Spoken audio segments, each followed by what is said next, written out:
Hastings Ismay, the first Secretary General of the North Atlantic Treaty Organization, or NATO, once quipped that the goal of the alliance was to keep the Soviets out, the Americans in, and the Germans down.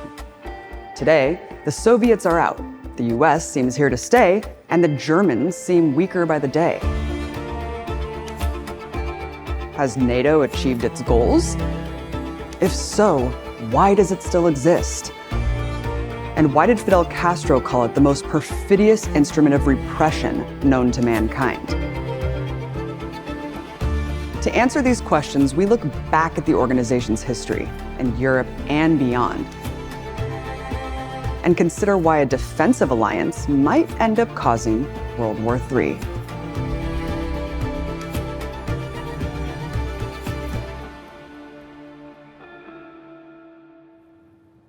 NATO emerged in the wake of some of the most turbulent events in human history. The world was reeling from a global war, and the geopolitical balance of power was undergoing a tectonic transformation. The Soviet Union lost 27 million lives to defeat Nazi Germany. China lost over 20 million in a much longer war against the Japanese Empire. The British had been blitzed, their colonies starved, partitioned, and abandoned. Europe was in ruins. The United States, on the other hand, emerged economically stronger, and after Hiroshima and Nagasaki, shielded by the terrible power of the atom.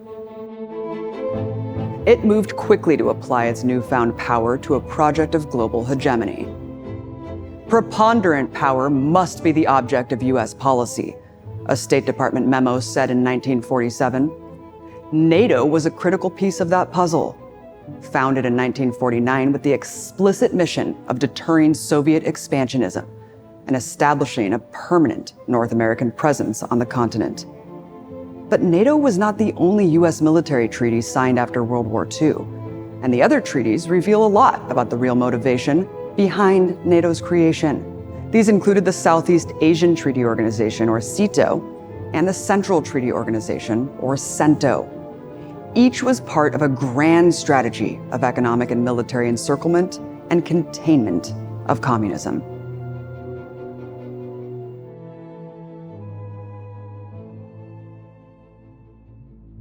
NATO insists that it's a force for democracy, but from its inception, it has armed, protected, and elevated some of the most reactionary forces in European society.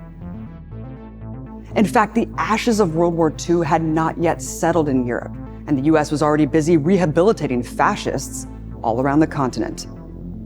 Antonio Salazar's brutal Estado Novo regime in Portugal was a founding member of NATO and remained a core member until it was toppled in 1974. Adolf Heusinger, a senior Nazi officer and close ally of Hitler wanted by the Soviet Union for war crimes, would become chairman of its military committee. Not many people remember the violence that swept across Europe in these years. Through initiatives like Operation Gladio, the United States funded what it called stay-behind operations across the continent, cultivating a clandestine paramilitary network ready to strike at and disable the rising popular movements sweeping Europe. From 1948 onwards, the CIA funneled tens of millions of dollars to extremist right-wing groups in Italy alone. These groups were responsible for scores of deadly terrorist attacks that massacred hundreds, many of which were blamed on the left. These, according to a 2000 parliamentary commission in Italy, were part of a strategy of tension that terrorized people into abandoning their loyalties to the rising communist and socialist movements, intended in particular to stop the Italian Communist Party, and to a certain degree also the Italian Socialist Party, from reaching executive power in the country. US activities extended far beyond Italy.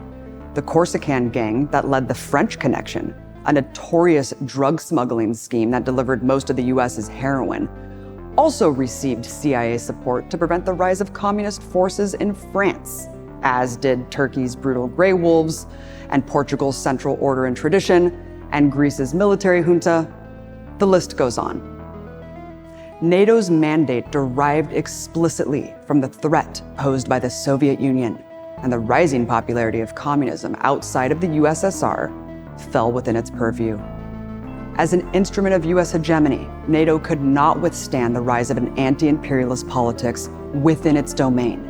And the case of Italy reveals the indivisibility of NATO's process and the broader aims of US empire.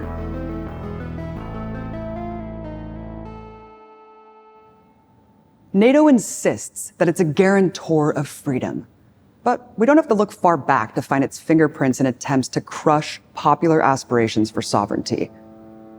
Fighting for liberation from Portuguese colonialism, the Bissau-Guinean revolutionary Amilcar Cabral described the weapons that flowed into Africa through the alliance, supporting the Salazar regime's wars against the people of Angola, Mozambique, Guinea-Bissau, and Cabo Verde. NATO is the USA. We have captured in our country many US weapons. NATO is the Federal Republic of Germany. We have a lot of Mauser rifles taken from Portuguese soldiers.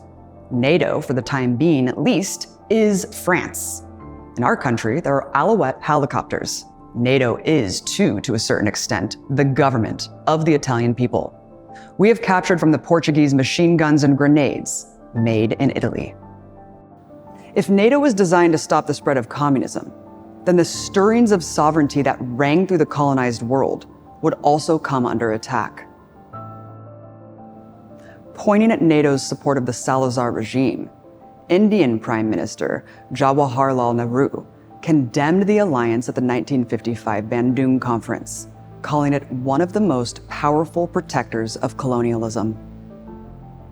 Virtually the whole of North Africa was turned into a sphere of operations for NATO, wrote Walter Rodney in his seminal book, How Europe Underdeveloped Africa. Time and time again, the evidence points to the cynical use of Africa to buttress capitalism economically and militarily, and therefore, in effect, forcing Africa to contribute to its own exploitation. That process has not ended. Today, for example, NATO's arsenal is wielded to grind away at the Western Saharan people's aspirations for self-determination, just as it arms Israel's genocidal occupation of Palestine.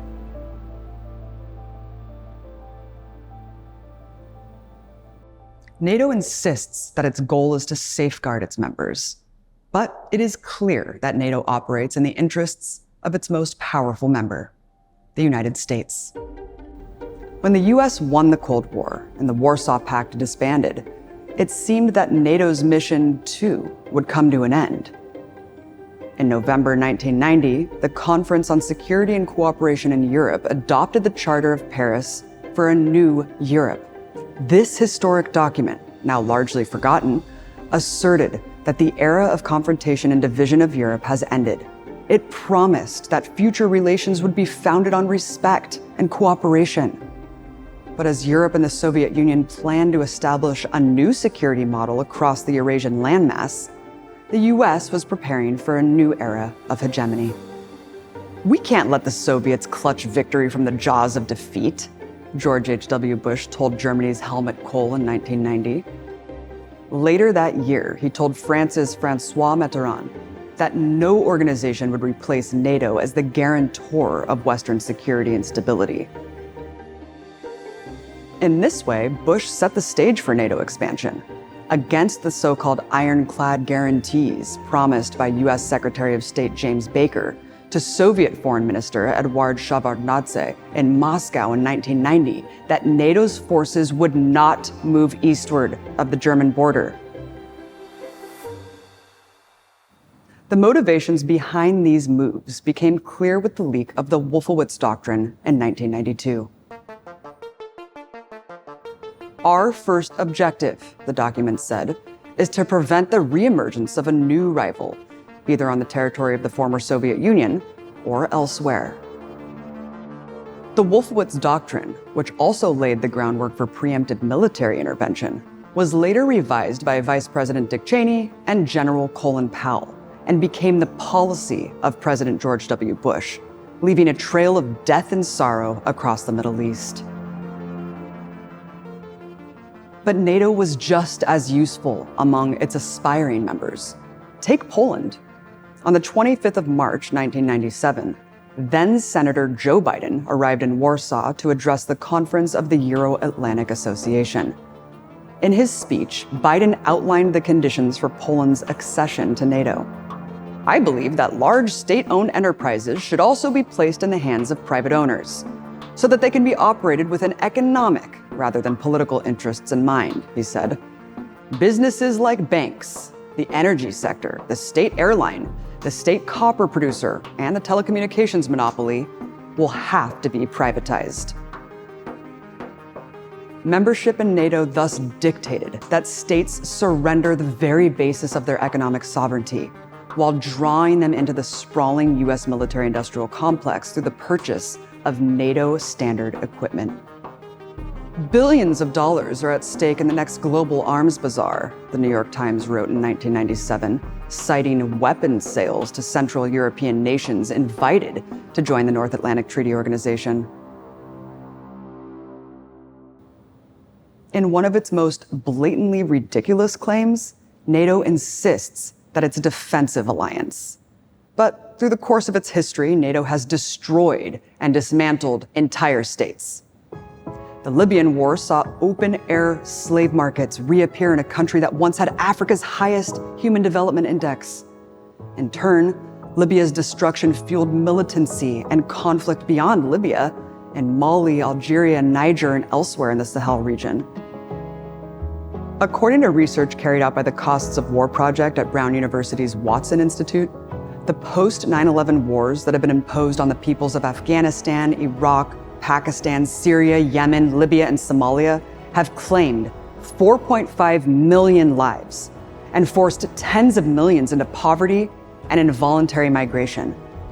Many of those who then pursue the perilous path to peace are held up at NATO's borders, drowned in the Mediterranean, the world's largest graveyard, or disappeared into concentration camps funded by NATO member states across northern Africa. From the major U.S. post-war military treaties, only NATO remains. SEATO and CENTO are no more. One was disbanded when the U.S. was defeated by the revolutionary forces in Vietnam, and the other after the Iranian Revolution. Yet NATO persists, not least because it's proven its repeated willingness to use overwhelming military violence against its adversaries. Now, having expanded as far east as it can go in Europe, NATO has set its sights on the world. NATO's recent strategic concept referred to Africa and the Middle East as its southern neighborhood. And at its 2023 summit in Vilnius, NATO issued a communique that doubled down on the organization's strategic posture outlined previously. China's stated ambitions challenge NATO's interests, security, and values, necessitating a NATO pivot from the Atlantic to the Pacific. You see, NATO is an anachronism. It emerged as an instrument of division and conquest, just as humanity was preparing to put violent domination behind it and welcome a new era of human cooperation. Principles outlined in the UN Charter, a document adopted with unprecedented consensus. Now, as NATO's expanding ambitions raise tensions to a boiling point on several fronts, it has become imperative to challenge its violent mission and dismantle the war machine. This is how we prevent World War III.